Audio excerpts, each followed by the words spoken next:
Hi guys, what's up? Welcome back to the channel, and on today's video I want to talk about training in super shoes. Let's get into it.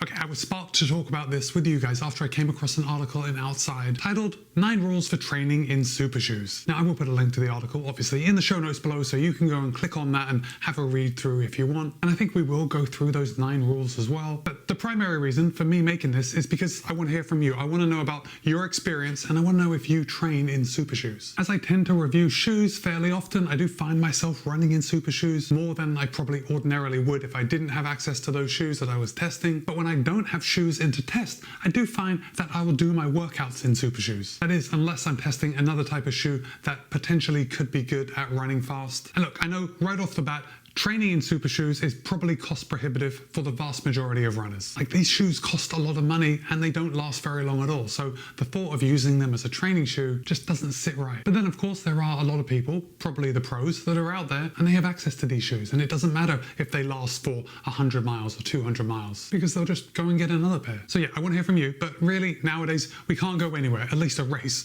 without seeing a lot of runners in super shoes. These high stack shoes with a carbon fiber plate inside are just ubiquitous. And there's good reason for it too. These shoes make you faster.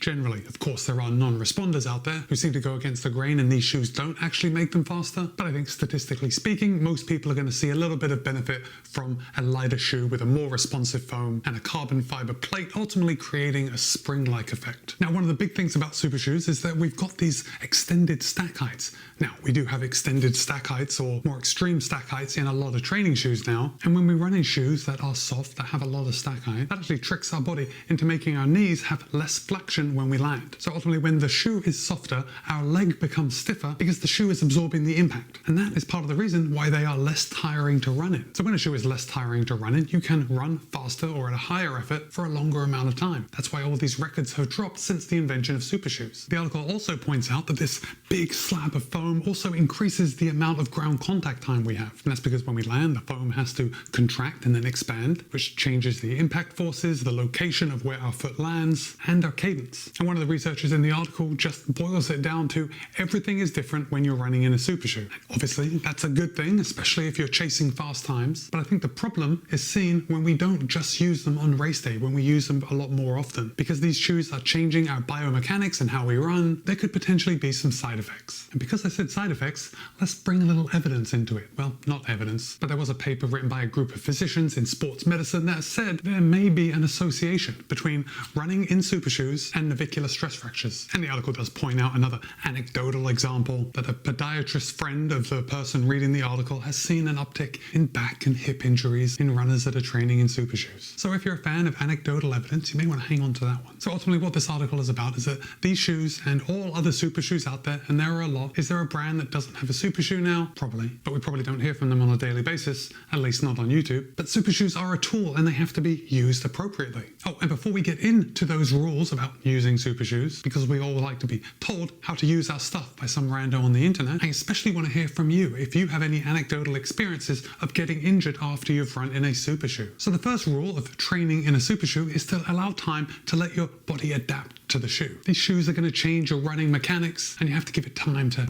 let your body soak up that change. Learn what it's doing so it doesn't injure itself. And the article does say that this doesn't mean taking them out for a 20-mile run straight out of the box, which is exactly what I did with these Endorphin Elite. So again, please do as I say, not as I do. The next rule for training in super shoes is a funny rule. It's more like just a point, but it's most people shouldn't run in them every day. And yeah, I think that's a pretty easy one to agree with. First of all, if we're spending this amount of money on a pair of shoes, probably don't want to use them to just go out for an easy plod for an hour. That doesn't seem like the best use of this tool. But also, those biomechanical changes. Why roll the dice and risk further injuring yourself or increasing your risk of injury when running, let's be honest, already increases our risk of injury as it is. Now look, of course, the article points out there are going to be people who use super shoes to run in every day, and that's totally fine. It's totally fine. 1, if you can afford it. 2, if you are resilient enough to stand up to those biomechanical changes that come from running in these shoes. Now the third rule of training in super shoes is when you're not training in them, maybe use a more flexible shoe. And a more flexible shoe probably means something that isn't plated at all. So if I'm racing in these Endorphin Elite,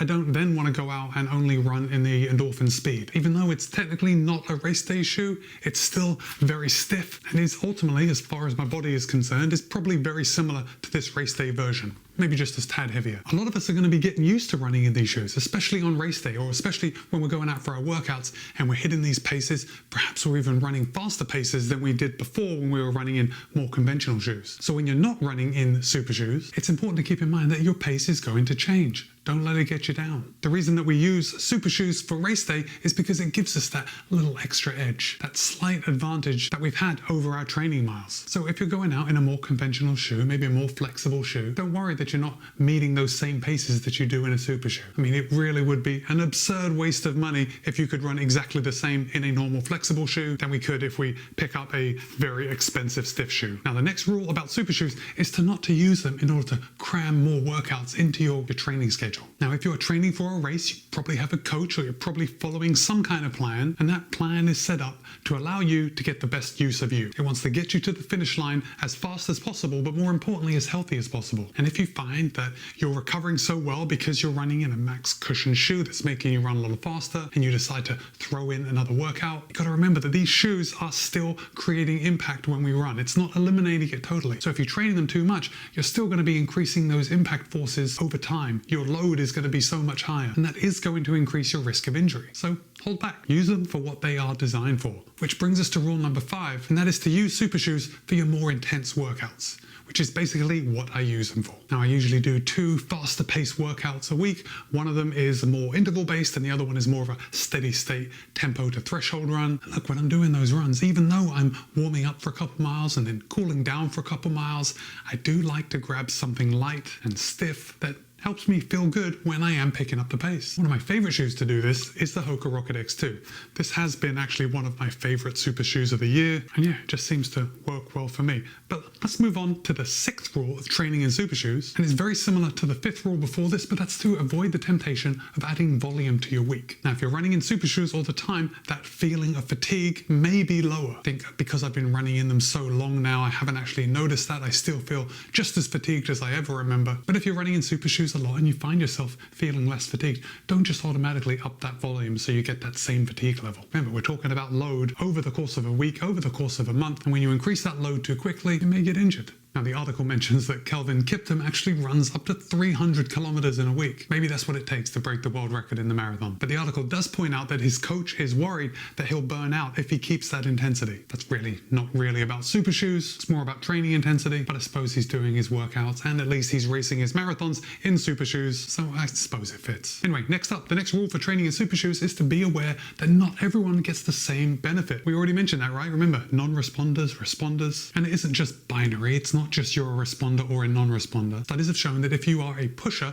which is you're more of a forward balanced runner, you're landing on your mid to forefoot, you're going to get more benefit from super shoes than if you are a puller, and that's the more shuffling, heel striking type of runner. Now, there's nothing wrong with being a puller, and you are still going to get benefits from some shoes, but you've also got to choose your shoes wisely because a lot of shoes offer different benefits to different people. The 8th rule for training in super shoes is to not ignore the need for supplemental training, which I think is pretty much a no-brainer. At this point, we know that as runners, we have to supplement our training with something. That can be cross training, that can be weight training. The article suggests doing some foot drills, so alphabets, where you draw each letter of the alphabet with your big toe, calf raises, knee strengthening exercises, balancing exercises. All that's going to help us. Not really sure how that ties into training in super shoes, but maybe it does if you never take them off. And the final rule for training in super shoes is to listen closely to your body when you are recovering from races in super shoes. So again, this actually has nothing to do with training in super shoes. It's suggesting that you pay attention more in your recovery after races, because we may not feel the same when we're running in a traditional shoe. And let's say we're running a half marathon and we're thrashing it, then you put on a pair of super shoes and you run a little faster. Feels like your body isn't as beat up as in traditional shoes, but it's still important to listen to your body. And I would say if there is any doubt, maybe take a little more time than you feel like you should. Another couple of days of recovery is not going to kill you, but it could leave you feeling a lot better. And then I do just want to mention super trainers, because all the scientifically tested reasons why super shoes may be negative if we train in them or use them all the time because our change in biomechanics, I think hold the same for super trainers. Because look, I put some super trainers behind me, and this This Prime X2 Strung is like a brick, not just in weight. I mean stiffness, really. It's impossible to bend. It's also got 50 millimeters of stack in the heel. So I would say that this is going to change my biomechanics a lot more than something like this, which I can still bend quite well. And then we've got the Puma Deviate Nitro Elite. I think this is a fairly flexible super shoe. So I'd say this more toes the line of a shoe that you could run in more often than a stiffer shoe like the Cloudboom Echo 3. Now the difference is also going to be seen on race day. This might be easier to run in for a longer amount of time, but I don't think we're going to see the same time benefits in the Deviate Nitro Elite as we do in the Cloudboom Echo 3. But I probably wouldn't want to go out for a long, easy training run in the Cloudboom Echo 3. Anyway, I suppose that's it. Really want to hear from you guys. So here's the thing, if you've made it to this point, you're probably going to leave a comment, but if you have run in the super shoe, I want to know which is your favorite. I want to know how often you train in it outside of racing. And if you could run in the super shoe every day, I want to know if you actually would do it. And with that, if you have made it to this point in the video, why don't you drop one of those faces that have like a mask, like a superhero mask? I don't know. I'm sure that's not what it's supposed to be, but that's what I want you to drop in the comments to show me that you've made it to this point in the video. It's Matt B. This has been my discussion, a chat about training in super shoes, and it seems like I went off topic quite a few times, but that's okay. I hope you were entertained. Be kind, be happy, run well. See you in a couple of days.